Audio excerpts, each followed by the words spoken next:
성장의 힘 순종과 절제. 본문 신명기 2장 1-9절. 신앙생활을 이야기할 때 가장 중요한 개념 가운데 하나는 바로 생명입니다. 신앙은 단순한 종교 활동이 아니라 생명입니다. 생명의 특징이 무엇입니까? 생명은 반드시 성장하고 성숙합니다. 성장은 양적인 변화입니다. 성숙은 질적인 변화입니다. 시간이 지나는데도 성장도 없고 성숙도 없다면, 뒤집어 말하면 그것은 생명이 아니라는 뜻입니다. 생명이 있다면 반드시 변화가 나타납니다. 생명이 사라지면 나타나는 현상. 그런데 신앙 속에서 생명이 약해지면 어떤 일이 벌어질까요? 성숙 대신 익숙함이 찾아옵니다. 많은 사람들이 신앙에 익숙해집니다. 예배도 익숙하고 말씀도 익숙하고 기도도 익숙합니다. 하지만 변화는 없습니다. 이것이 바로 생명이 약해졌다는 신호입니다. 반대로 성숙이 있는 사람에게는 무엇이 나타납니까? 변화입니다. 생명이 있는 곳에는 반드시 변화가 나타납니다. 그리고 그 변화가 우리를 바른 생명의 길로 인도합니다. 신명기가 주어진 배경.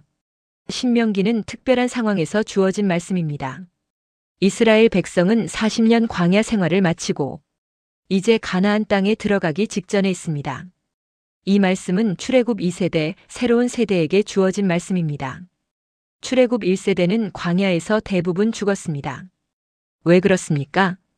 원망과 불평 때문이었습니다. 그래서 하나님은 새로운 세대를 세우셨습니다.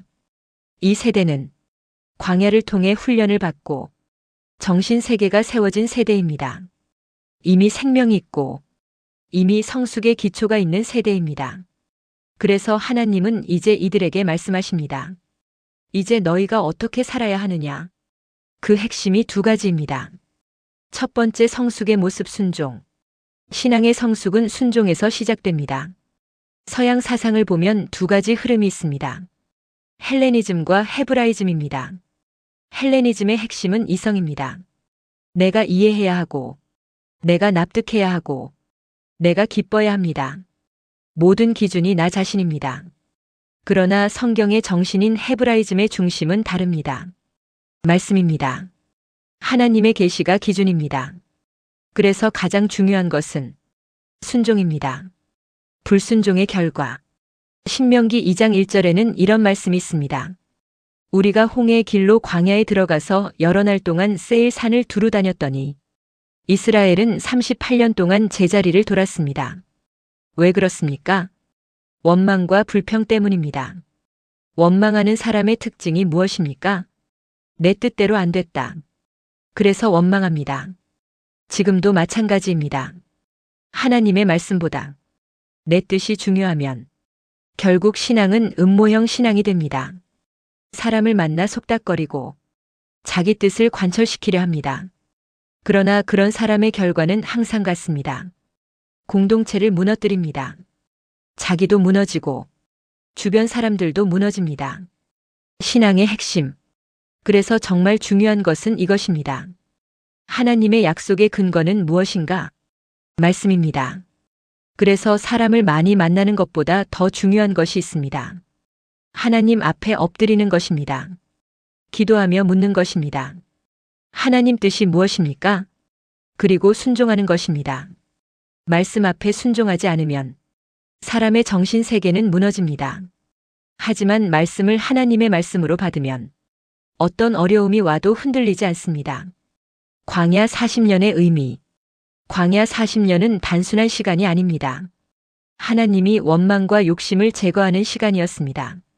출애굽 1세대는 광야에서 다 죽었습니다. 그것이 하나님의 원리입니다. 욕심과 원망이 사라지고 말씀 앞에 순종하는 사람들이 남을 때 비로소 가나안 땅으로 들어가게 됩니다. 신앙의 전진은 언제 일어납니까? 순종이 있을 때입니다. 두 번째, 성숙의 모습 절제. 성숙의 두 번째 특징은 절제입니다. 신명기 2장 4-5절에 하나님은 이렇게 말씀하십니다. 세일에 거주하는 에서 자손의 땅을 지날 때에 그들과 다투지 말라. 이스라엘은 힘이 있었습니다. 싸우면 이길 수 있습니다. 하지만 하나님은 말씀하십니다. 손대지 말라. 왜 그렇습니까? 그 땅은 하나님이 이미 에서에게 약속으로 주신 땅이기 때문입니다. 힘의 논리 vs 약속의 논리. 하나님은 우리가 힘의 논리로 살기를 원하지 않으십니다. 하나님이 원하시는 것은 약속의 논리입니다. 힘이 있다고 해서 모든 것을 다 해도 되는 것이 아닙니다. 성숙한 사람은 할 수 있는 것을 안 할 줄 아는 사람입니다.